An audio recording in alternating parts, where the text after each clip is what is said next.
Time চলে যাচ্ছে, নামাজের সময়ও চলে যাচ্ছে। এবার গোসল দিতে যাব, গোসল দিতে যাই। ও দাদা কই যাও? গোসল দিতে যাচ্ছি।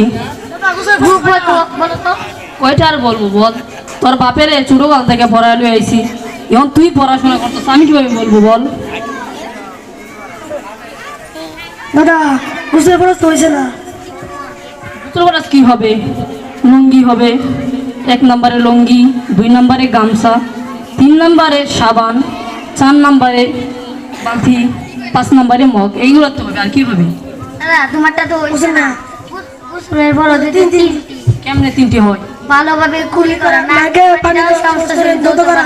ও আচ্ছা, এখন বুঝছি। আচ্ছা, তোরা কোন মাদ্রাসায় পড়িস? রসুলের মাদ্রাসায়। ও, সেখানে লোক কয়জন আছে? প্রায় 500-600 উপরে আছে। ও, তাহলে ভালো মাদ্রাসা, বড় মাদ্রাসা মনে হয়, তাই না?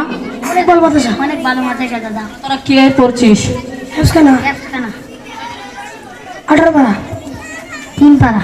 কারণ ভালো, এই ছোট্ট বয়সে তোরা এত পড়াশোনা করেছিস, তো ভালো। তা আমার নাতি তো অনেক এগিয়ে গেছে। আমার নাতির জন্য দোয়া করি, তোর জন্য দোয়া করি। তোরা এই মাদ্রাসা থেকে বড় একটা মাওলানা হয়ে বাইর হ, আর এই মাদ্রাসাকে আমরা আল্লাহ তাআলা কবুল করে না। আমি আমিন। যা, তোদেরকে দোয়া দিলাম। আমি দাদাকে নিয়ে যাও। দাদার কাছে গোসলের ফরজ জিজ্ঞাসা করছে। আচ্ছা বলেন তো আপনারা, গোসলের ফরজ কয়টি? 3টি।